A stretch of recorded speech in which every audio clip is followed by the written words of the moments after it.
말씀입니다.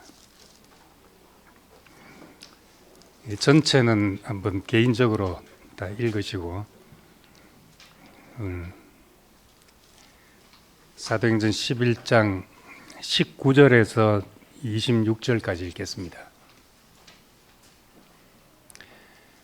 그때 스데반의 일로 일어난 환란으로 말미암아 흩어진 자들이 베니게와 구브로와 안디옥까지 이르러 유대인에게만 말씀을 전하는데 그 중에 구브로와 구레네 몇 사람이 안디옥에 이르러 헬라인에게도 말하여 주 예수를 전파하니 주의 손이 그들과 함께 하심에 수많은 사람들이 믿고 주께 돌아오더라. 예루살렘 교회가 이 사람들의 소문을 듣고 바나바를 안디옥까지 보내니 그가 이르러 하나님의 은혜를 보고 기뻐하여 모든 사람에게 굳건한 마음으로 주와 함께 머물러 있으라 권하니 바나바는 착한 사람이요 성령과 믿음이 충만한 사람이라. 이에 큰 무리가 주께 더하여지더라. 바나바가 사울을 찾으러 다소에 가서 만남에 안디옥에 데리고 와서 둘이 교회에 1년간 모여 있어 큰 무리를 가르쳤고 제자들이 안디옥에서 비로소 그리스도인이라 일컬음을 받게 되었더라. 아멘. 우리 10장 말씀은 지난주에 고넬료 사건을 통한 교훈의 말씀이었습니다. 하나님께서 깨끗게 하신 것을 네가 속되다 하지 말라. 하나님은 사람을 외모로 보지 않는다. 어떤 선호를 가지고 사람을 대하지 않는다. 그리고 예수 그리스도는 모든 것의 주님이시고 우리에게 화평의 복음을 전하게 하셨다. 이것이 이제 사도행전 10장에 나오는 말씀입니다. 네, 오늘은 이제 이 고넬료 사건이 예루살렘 교회에 전해졌습니다. 이방인도 하나님의 말씀을 받았다 하는 큰 뉴스가 예루살렘 교회에 전해졌죠. 이건 계엄령이 선포됐다는 것보다 더 큰 뉴스였을 수도 있습니다. 예루살렘 교회. 그래서 이방인들도 하나님의 말씀을 받았다 이런 이야기가 전해졌는데 1장 이제 2절에 보면은 11장 2절에 보면 베드로가 예루살렘에 올라갔을 때 할례자들이 비난하여 네가 무할례자의 집에 들어가 함께 먹었다. 이제 이 문제로 비난을 했습니다. 이방인도 하나님의 말씀을 받았다는 이 중요한 사건을 제쳐놓고 할례 받지 않는 사람의 집에 들어가 무할례자들과 음식을 먹었다. 이걸로 이제 시비 거는 사람들이 생겼습니다. 이제 딴지를 거는 거죠. 딴지 일보도 있던데 딴지 건다는 거는 중요한 문제를 놔두고 다른 것으로 시비를 거는 것입니다. 하나님 말씀을 받아들이고 복음에 참여했다는 이 중요한 소식보다도 무할례자의 집에 들어갔냐, 그들과 밥을 먹었냐, 이것이 중요한 사람들이 있었습니다. 예수님 당시도 안식일 날 병자가 고침을 받았는데 평생 시름시름 앓던 사람들이 또 불치병, 난치병에 걸린 사람들이 고침을 받은 이 기쁜 소식을 두고 안식일 날 일을 했냐 안 했냐 하는 것이 중요한 사람들이 있었습니다. 할례 받고 안식일을 지키고 왜 이런 문제로 시비를 걸겠습니까? 그는 할례 받고 안식일 지키는 그 속에 자기 의가 들어가 있기 때문에 이 문제로 시비 걸 겁니다. 자기 의가 있는 할례와 안식일이 중요한 거죠. 자기가 잘하는 것이 그 사람에게 중요합니다. 그래서 뭘 중요하게 여기냐, 그 사람이 뭘 가지고 시비를 거냐, 거기에 자기 의가 반드시 들어가 있다는 것을 보게 됩니다. 자기 의가 들어가 있는 곳에는 목소리 힘이 들어갑니다. 그래서 힘주어 말하는데 보면 저건 자기 의가 있어서 저 문제를 거론하는구나 이렇게 보면 이제 거의 틀림이 없습니다. 또 세리와 죄인들과 함께 식사를 했다 예수님이. 그랬더니만 이제 먹기를 탐하고 포도주를 즐기는 사람이다 이렇게 비난을 했습니다. 세리와 죄인에게까지 예수님의 손길이 뻗치는구나. 이 깊은 소식이 안 보이고 세리와 죄인의 친구가 되었으니까 같은 부류 아니냐 이렇게 비난을 한 것입니다. 그때 예수님께서 하신 말씀이 건강한 자에게는 의사가 쓸데없고 병든 자에게라야 필요하다. 내가 긍휼을 원하고 제사를 원치 않는다 하신 이 말씀을 너희가 알아야 된다.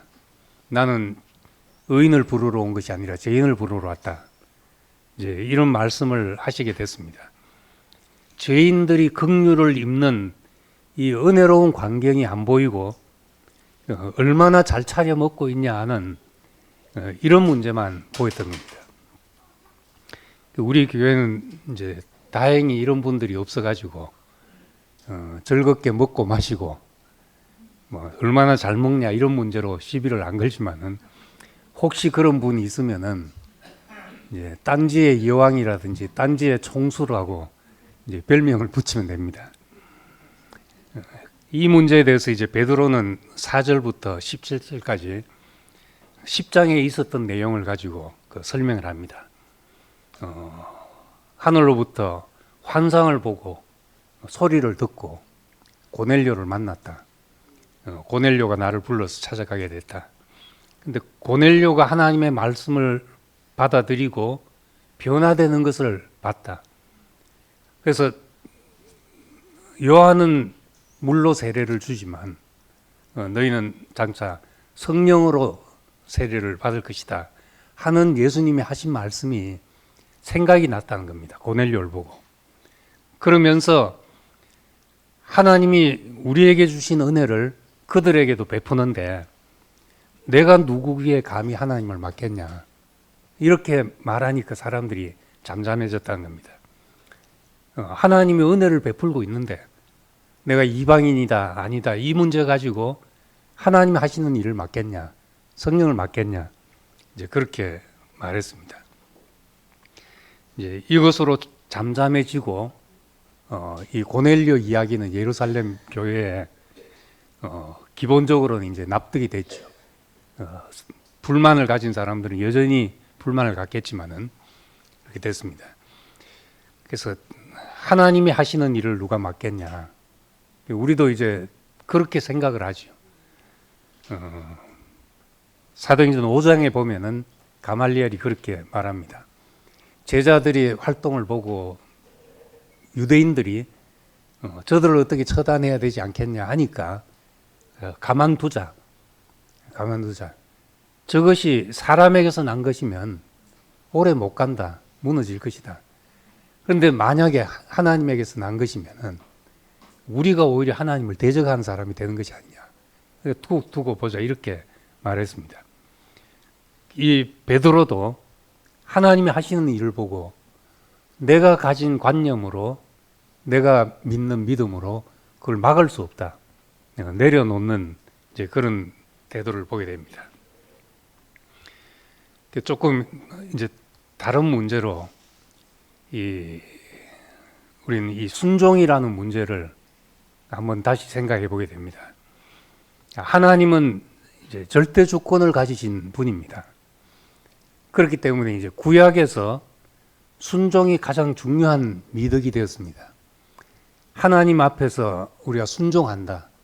내 모든 생각과 판단을 내려놓는다는 것은 뭐 누구도 아니라 할 수 없게 이제 중요한 문제입니다. 그런데 실제로 이 하나님의 말씀을 집행하는 것은 사람들이었습니다. 그래서 고대 종교는 왕들이 이 하나님에게 순종하는 이 절대 권위를 자기가 왕의 대리인이 되어서 그 통치에 이용했던 것을 볼 수 있습니다. 그래서 고대 국가들은 다 신정 일치 체제에 있죠. 하나님을 섬기는 것과 통치를 같이 묶어가지고 그렇게 하고 있었던 것입니다. 신과 인간이 순종을 통해 관계 가지는 이 방식을 신의 대리인인 왕이 절대적인 권위를 가지고 백성에게 이제 순종을 강요하게 되는 겁니다. 그런데 문제는 그 하늘의 뜻에 대해서 우리는 이의가 없습니다. 그런데 하늘의 뜻이 땅에서 이루어지자면 사람을 통해서 나타나기 때문에 이 사람이라는 존재가 잘못될 수도 있고 오판할 수도 있고 실수할 수도 있죠. 그러면 이 사람에 의해서 왜곡된 뜻에도 순종해야 되는가? 왜곡됐다는 것을 누가 판단하는가? 이런 문제가 생기게 됩니다. 하나님에 대해서 우리가 절대적이라는 믿음을 갖는 데 대해서는 뭐 그건 말할 것이 없지만은 그것을 집행하는 사람의 일은 그 어떤 경우도 절대화될 수 없다는 겁니다. 그래서 성경에 너희가 하나님 말을 들으라, 사람 말을 들으라 하는 문제가 생기는 겁니다. 또 조금 다른 이야기가 될 수 있지만 역사 속에서 이제 이 유대인들을 학살한 주역인 아히만을 재판할 때 그 난감한 문제가 그것이었잖아요. 이 사람을 아무리 신문하고 질문해도 나는 지시받은 독일 공무원으로서 지시받은 일을 잘 처리하기 위해서 열심히 일했을 뿐이다. 나는 내 일을 했는데 그것이 무슨 결과가 날지에 대해서는 자기가 생각할 필요가 없는 문제다. 시키는 것을 그대로 실천한 관리자, 독일 법으로 말하자면 한 번도 법을 어긴 적이 없는 이 사람을 어떻게 유죄로 단죄해야 되냐 하는 문제가 생긴 겁니다.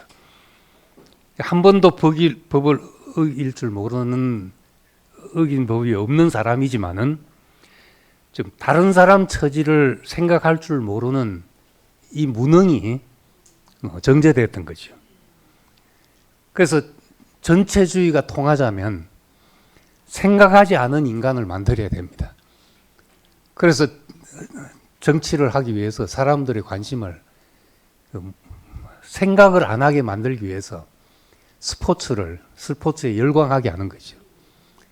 프로 스포츠를 만들고 다 이것이 이제 통치 전략과 관계가 있는 겁니다. 그래서 이 구호나 분위기에 열광해서 사고가 매몰되게 만든 겁니다. 이 정상적인 사고가 작동하지 않게 만드는 게 군중 속에서 구호를 외치고 하는데 들어가면은 집에 가도 그 구호가 머릿속에 맴돌게 돼 있습니다.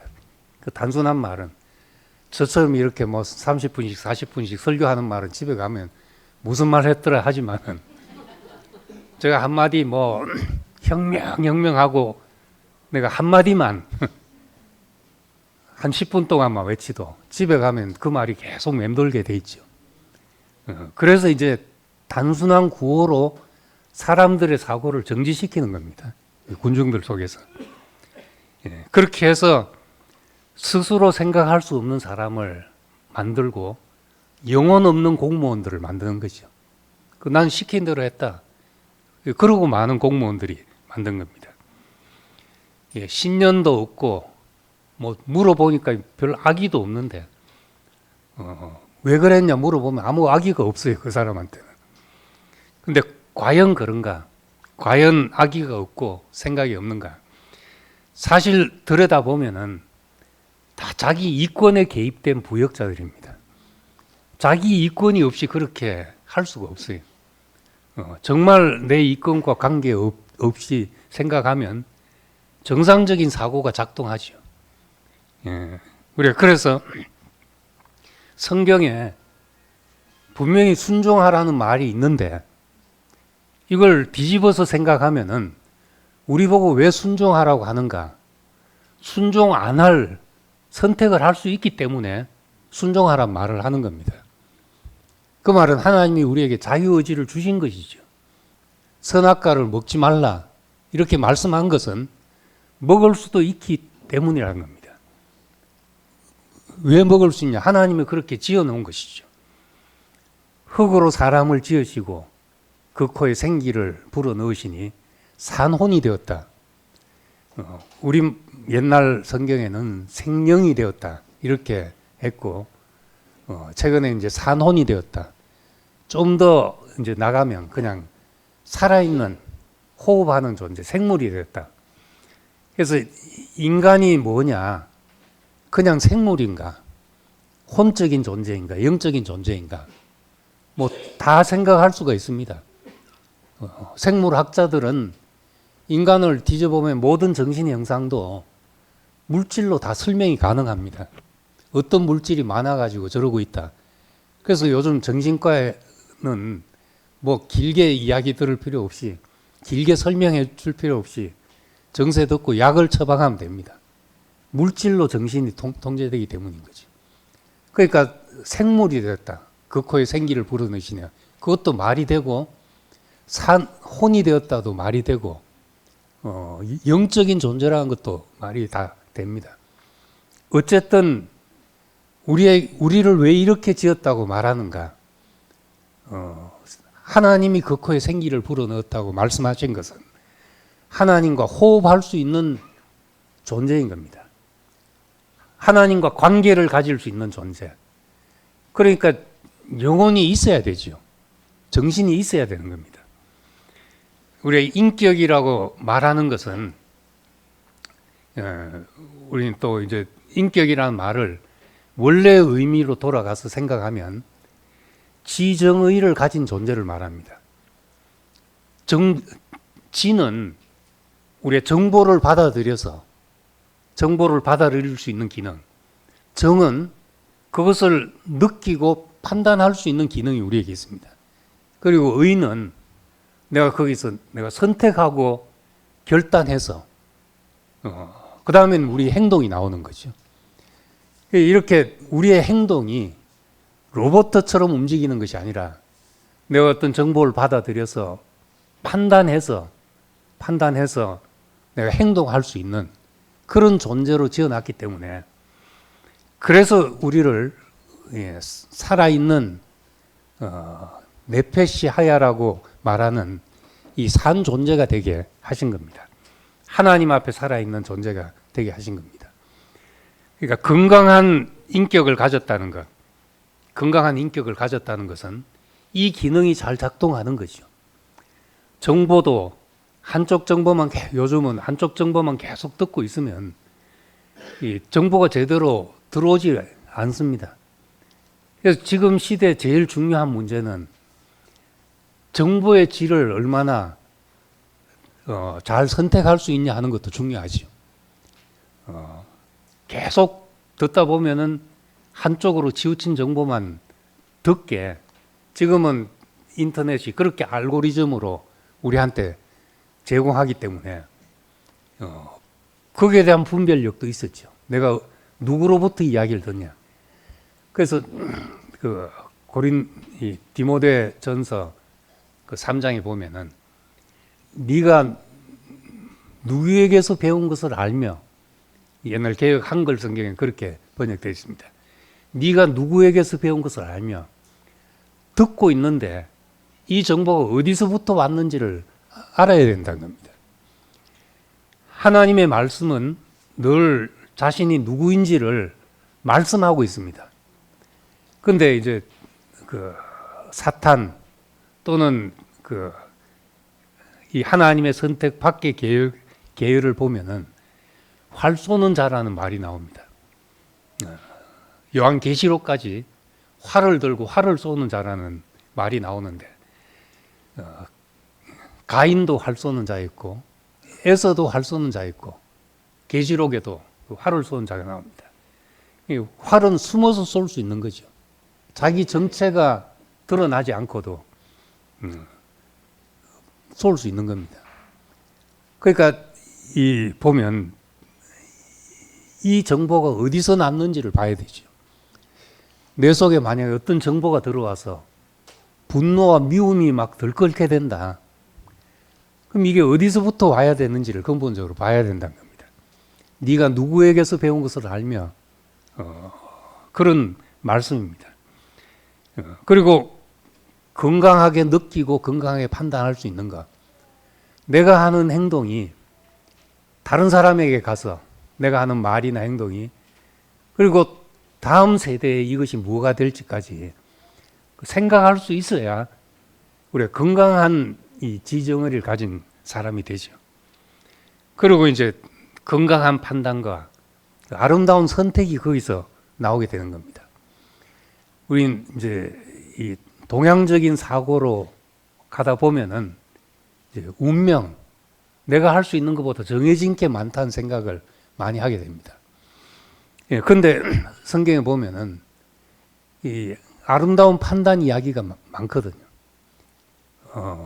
요셉의 판단, 또 모세의 판단. 히브리서 보면은 바로의 공주의 아들이라 칭함받기를 거절하고 하나님의 백성과 함께 고난받기를 절개했다. 세상의 모든 보화보다도 그리스도와 함께 능력받는 것을 더 큰 보화로 여겼다. 이런 것은 분명히 선택이거든요. 양전. 이런 선택이 항상 우리 앞에 놓여져 있는 겁니다. 그래서 우리는 때로 순종하고 때로 거부할 수도 있기 때문에 우리의 순종이 아름다워지는 것이고 우리의 판단이 더 정결한 건강한 판단이 될 수가 있는 겁니다. 그래서 이제 무조건적인 순종 이런 우리의 사고를 정지시키는 생각에서 자유로울 필요가 있다. 저도 이제 어릴 때는 내가 생각해도 나는 반항기도 없나 싶을 정도로 말 잘 듣는 아이였죠. 근데 대학 가니까 이제 부딪히기 시작하는 거예요. 아버지하고 생각이 다르고. 그때마다 이제 마음에 내 부모에게 순종하라는 말이 마음에 늘 걸림이 되는 거예요. 성경에. 부모에게 순종하라. 이 거역하는 이것이 내가 거역이 아닌가 이런 생각을 하고. 근데 사실은 지나고 나서 생각하니까 그때부터는 우리가 사람이 설득하고 정상에 대화하고 설득하고 이런 것이 필요하죠. 싸우라는 말이 아니라 내 생각이 이렇다는 것을 내놓고 자기의 입장을 표방할 수 있어야 그게 이제 성인이 되는 것이잖아요. 그렇게 우리가 자라가야 되는 거죠. 우리 그러지 못하면은 늘 어떤 것에 매여 있을 수밖에 없습니다. 오늘 사실 본론 중요한 이야기는 19절부터 나오는 이야기인데 이 19절에는 안디옥 교회가 탄생한 이야기입니다. 스데반의 일로 스데반의 순교로 환란이 생겼고 환란으로 흩어진 자들이 예루살렘과 베니게와 구브로 베니게는 요즘 말로 페니키아고 구브로는 키프로스입니다. 이제 그렇게 하면 대충 좀 익숙한 말이 되죠.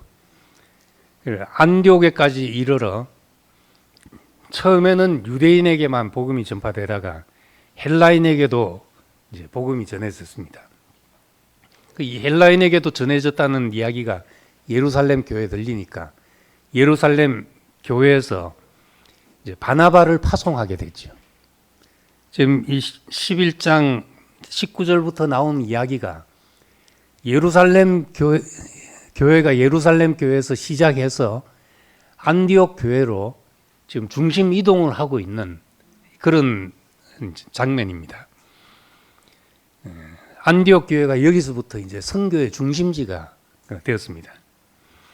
근데 예루살렘 교회가 바나바를 안디옥 교회 지도자로 보내면서 뭐라고 하고 있는가 하면 24절에 바나바는 착한 사람이요 성령과 믿음이 충만한 사람이라 이에 큰 무리가 더하여지더라 이렇게 했습니다.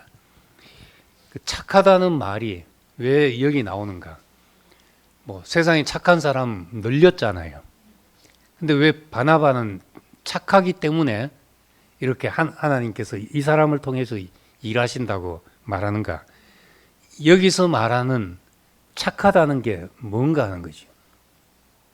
이 착하다는 말이 갈라디아서 5장 22절부터 나오는 성령의 9가지 열매, 사랑과 기쁨과 평화와 자비와 양선이란 말이 선하다는 말인데 여기 나오는 착함이랑 같은 뜻입니다. 성령의 열매로 나오는 말입니다. 그런데 이 착하다고 말하고 바나바가 한 일을 보면은 지금 안디옥 교회는 큰 무리가 더해졌다. 그러니까 교회가 아주 든든히 서졌죠. 바나바는 그 안디옥 교회의 대표자였습니다. 그런데 여기 25절에 보면은 바나바가 사울을 찾으러 다소에 내려갔다고 했습니다. 예, 지도를 한번 나중에 찾아보시기 바랍니다. 이 안디옥에서 사울이 있는 이 다소까지 한 키로수로는 250km 정도 된다고 하는데, 근데 이 요즘 길이 난 거리고, 그리고 그 사이에 안디옥과 이 다소 사이에는 산맥이 가로막고 있습니다. 큰 산들이. 그러니까 이 길을 가서 이제 사울이라는 사람을 데리고 왔습니다. 바나바는 이제 사울을 알아보는 눈이 있었죠. 그래서 예루살렘에 가서 사도들도 사울을 끄리끼고 있었을 때 이 사람이 변화되었다. 하나님이 이 사람을 쓰시려고 하신다는 것을 사도들에게 청거한 사람이었습니다. 앞에 나오지만은.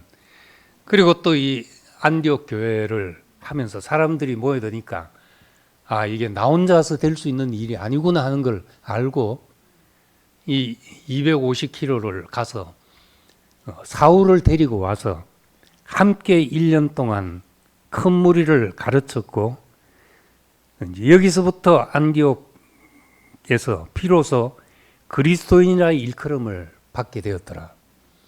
그 이전까지는 그냥 유대교의 한 어떤 새로운 운동으로서 있었고 그냥 유대인들 이야기였는데, 여기서부터 이제 그리스도인이라는 이름이 붙여지게 됐습니다. 이 바나바는 이방인 선교의 주역으로 역사에 길이 남을 수 있었던 사람입니다. 그런데 오히려 사울을 불러들여서 함께 사역하고 조연의 자리에서 다른 사람의 밑거름이 되었던 사람입니다. 그래서 13장에 처음에 보면은 바나바와 사울을 따로 세워서 이렇게 이제 선교하게 했다 하는 말씀이 나옵니다. 순서가 꼭 있는 것은 아니지만은 대체로 중요한 순서부터 쓰는 습관이 있습니다, 성경에.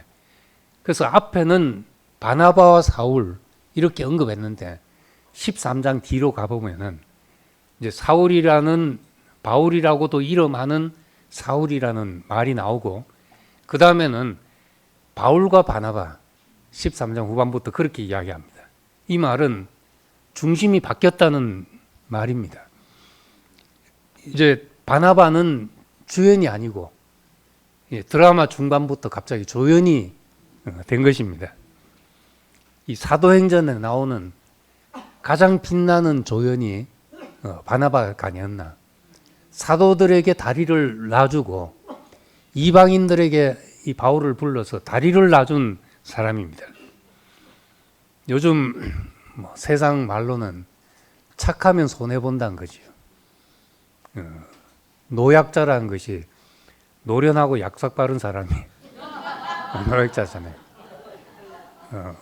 노련하고 약삭 발라야 땅을 차지하지 온유한 자가 땅을 차지하는 것은 옛날 말입니다.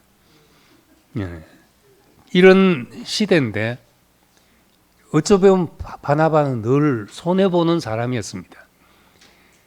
자신의 재산도 다 팔아서 가난한 사람에게 내줬지요. 자기에게 오는 영광을 자기에게 가두지 않고 뒤에 오는 사람을 세우는데 그 권위를 사용했던 것입니다. 그러니까 자신이 디딤돌이 되어서 다른 사람이 세워지는 것이 바나바에게는 보상이죠. 그것이. 사람은 다 이제 인정받고 싶은 욕구가 다 있습니다. 이 욕구를 뭐 세상이야, 정욕이야, 그거 다 죽어야 돼. 이렇게 말해서 죽은 사람을 잘 못 봤습니다. 인정 욕구가 죽을 때까지 다 있구나. 제가 요즘 드는 생각입니다. 그래서 예수님도 보면 예수님도 제자들에게 너희가 크고자 하는 자는 섬기는 자가 되고 어뜸이 되고자 하는 자는 종이 되어야 하리라. 이 말을 자세히 보면 네가 크고자 하냐 섬기는 자가 되냐 그 자아가 죽어야 된다고 말씀하지 않았습니다. 크고자 하냐 어뜸이 되고자 하냐 정말 큰 자 정말 어뜸이 되고자 하면 섬기는 자가 되라 이렇게 말했던 거죠. 그런 욕망 자체를 복되게 사용할 수 있도록 길을 열어준 겁니다. 인간의 욕망을 억제하는 것은 항상 실패했습니다. 다 아름다운 이야기 같은데 그게 안 되는 이야기죠. 그런데 그 욕망이 복되게 쓰일 수 있도록 길을 터주는 것이 그것이 하나님의 말씀입니다. 우리에게 다 인정 욕구가 있지만은 이 인정 욕구, 그 인정은 내가 다른 사람을 인정하는데 사용해야지 그 사람이 참으로 인정이 돌아오게 된다는 겁니다. 내가 다 모든 사람에게 인정받고 앉아 있었다. 그럼 그건 실패로 간주해도 되는 일입니다. 내게 오는 인정을 가지고 다른 사람을 인정하는 일에 사용해야 그 사람이 진정으로 인정되는 사람이 되는 겁니다. 바울은 이 바나바는 권위가 있었습니다. 사도들도 인정하는 권위가 있었습니다. 그런데 이 권위를 다른 사람을 세우는 데 사용했던 것을 봅니다. 세례 요한도 같은 일이죠. 세례 요한은 이제 길을 예비한 사람이라고 했는데 이 길을 예비한 사람, 성경에 있는 표현으로는 그렇습니다. 근데 이게 우리말로 쉽게 말하자면 선구자라는 말입니다. 길을 예비했다는 말은 앞서서 길을 만든 사람이죠. 예수님은 세례 요한은 예수님의 선구자였습니다. 그래서 하나님의 나라, 회개하라 하나님 나라가 가까웠다. 이 세례 요한의 구호였죠. 세례 요한이 잡히고 난 이후에 예수님이 전파하기 시작해서 회개하라 하나님의 나라를 가까웠다 하는 말씀을 선포했습니다. 세례 요한이 닦아놓은 길이었죠. 그래서 길을 예비한 자라고 말했습니다. 그럼에도 세례 요한은 자신의 뒤에 오는 자에 대해서 신랑이 신부를 취하는데 친구가 시기하지 않고 기뻐한다. 이런 말을 했습니다. 나는 이런 기쁨이 충만한 사람이다. 다른 사람을 내 권위를 가지고 다른 사람을 세우는 이 들러리의 기쁨이 충만하다. 이런 말씀을 하고 있습니다. 그러니까 이 바나바의 역할, 다리를 놓아주고 자기는 디딤돌이 되고 또 미끄럼이 되고 들러리가 되고 조연이 되어서 궁극적으로 예수 안으로 사라지고 하나님의 나라가 세워지는 이 일을 하게 된 사람입니다. 아까도 말했지만 안디옥에서 비로소 그리스도인이라 일컬음을 받게 되었다. 이 말은 그리스도인 이 말은 우리말로 하면 예수쟁이 사람들이 그렇게 부른 말과 같죠. 그런데 이것은 유대교와 구별되는 호칭이 처음 생겨났던 겁니다. 2장에서 교회가 나오고 11장에서 비로소 그리스도인이라 불리기 시작했습니다. 안디옥에서. 이렇게 이름이 붙여지는 것은 삶의 특징이 생겨났기 때문에 이름이 붙여지는 겁니다. 유대인들 하면 할례 받았다. 이것이 유대인들의 특징이거든요.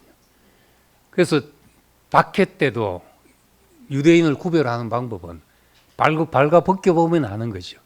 할례 받았다는 것이 특징이기 때문에. 할례 받았다. 율법이 있는 백성이다.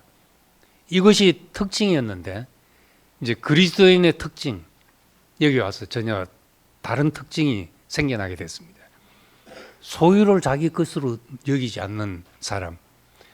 2장부터 11장까지 보면은 삶과 죽음의 경계를 두려워하지 않고 나와 너의 경계가 허물어져서 사람 안에 차별이 없구나.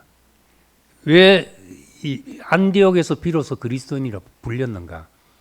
유대인과 이방인을 구별하지 않는 한 사회가 생겼기 때문에 그렇다는 겁니다.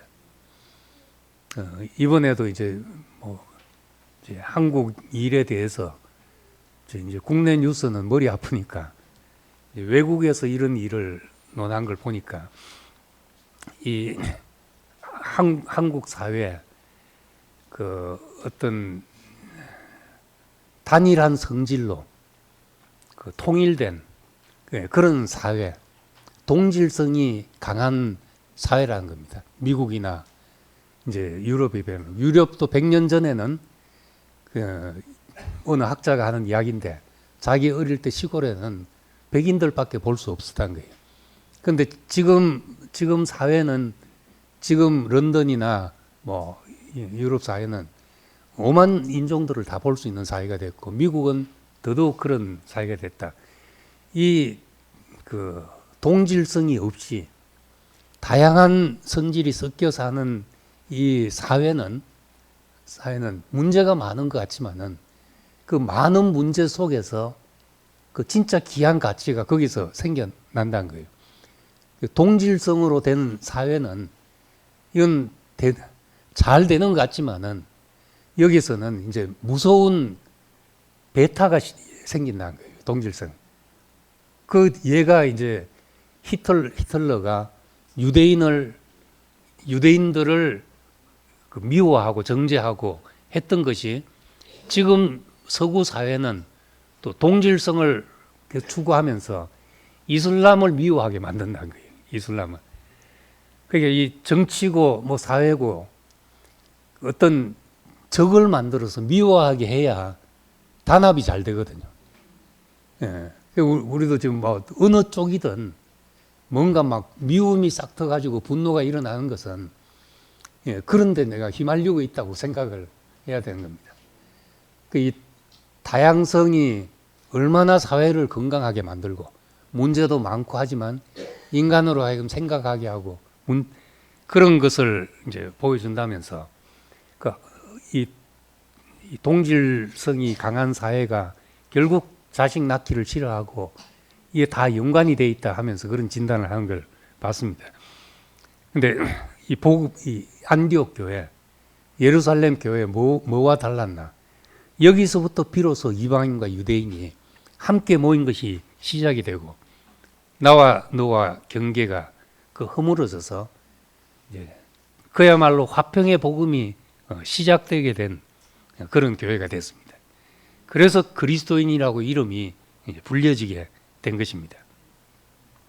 그 다음 마지막으로 27절 이하에 보면은 그때 선지자들이 예루살렘에서 안디옥에 이르러 이제는 선지자들이 안디옥까지 내려오고 했는데 그 중에 아가보라 하는 사람이 일어나 성령으로 말하되 천하에 큰 흉년이 들리라 하더니 글라우디오 때에 그렇게 되니라. 그래서 흉년을 예언하고 흉년이 들어서 예루살렘 교회가 특히 힘든 지경에 처하게 됐습니다. 제자들이 각각 그 힘대로 유대에 사는 형제들에게 부조를 보내기로 작정하고 이를 실행하여 바나바와 사울의 손으로 장로들에게 보내니라. 왜 이 얘기를 여기에 이렇게 기록하고 있는가? 물론 이런 사건이 있으니까 기록하고 있지만은 이건 단순히 그냥 사건 나열이 아니고 안디옥 교회가 생겨날 때 어떤 진통을 통해서 생겨났습니다. 많은 과정을 통해서 생겨났죠. 그런데 한 수 아래로 여겨졌고 또 뭐 우리가 바나바를 보냈다. 이 말하자면 교회에 이제 아류로 생각했던 안디옥 교회에서 오히려 예루살렘 교회 유대에 있는 형제들을 돕게 되었다는 겁니다. 거꾸로 되게 된 거죠. 이것은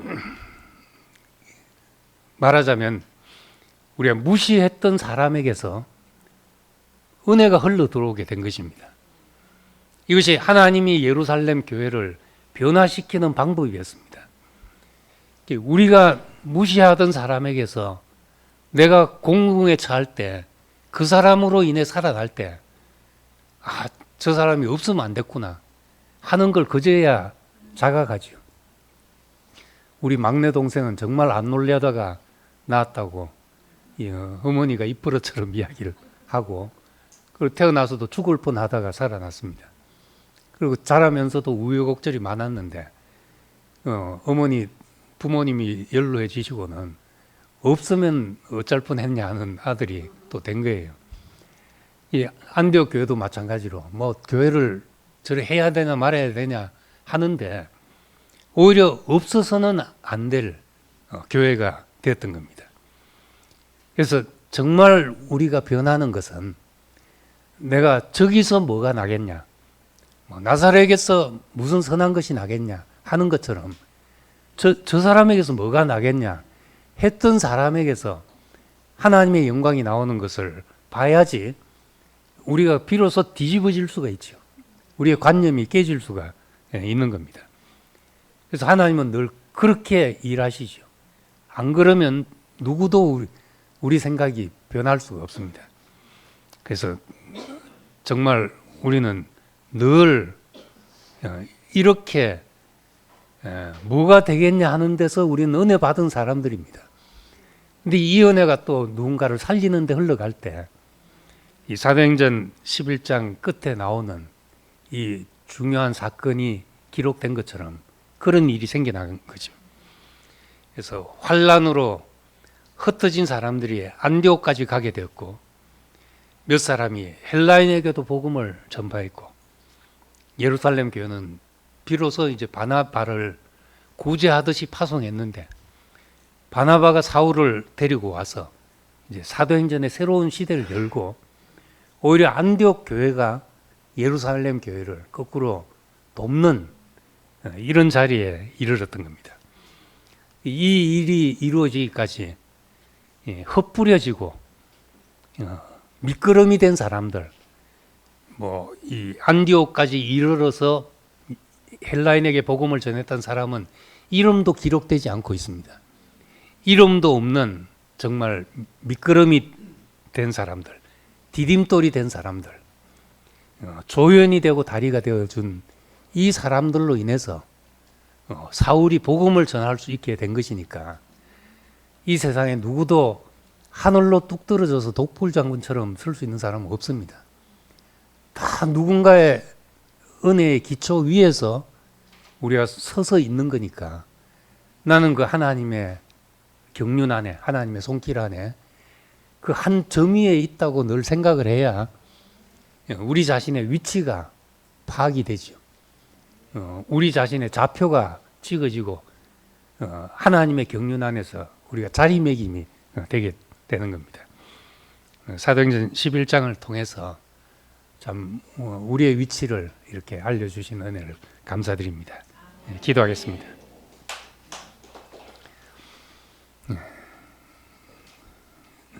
자비로우신 아버지 하나님, 오늘 우리에게 이 은혜가 오기까지 얼마나 많은 사람들이 헛부려지고 미끄럼이 되고 디딤돌이 되어서 우리가 그 사람들을 밟고 이 자리까지 오게 됐는지 주님의 은혜에 감사하지 않을 수 없습니다.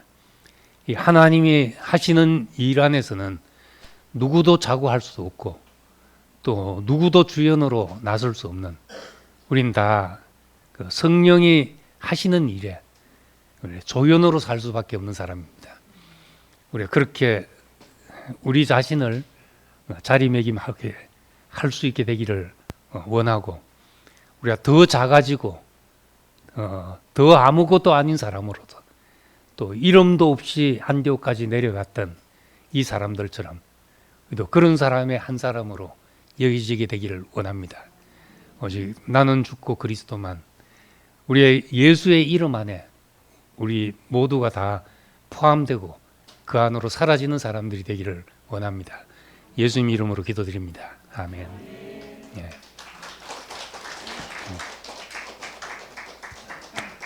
아,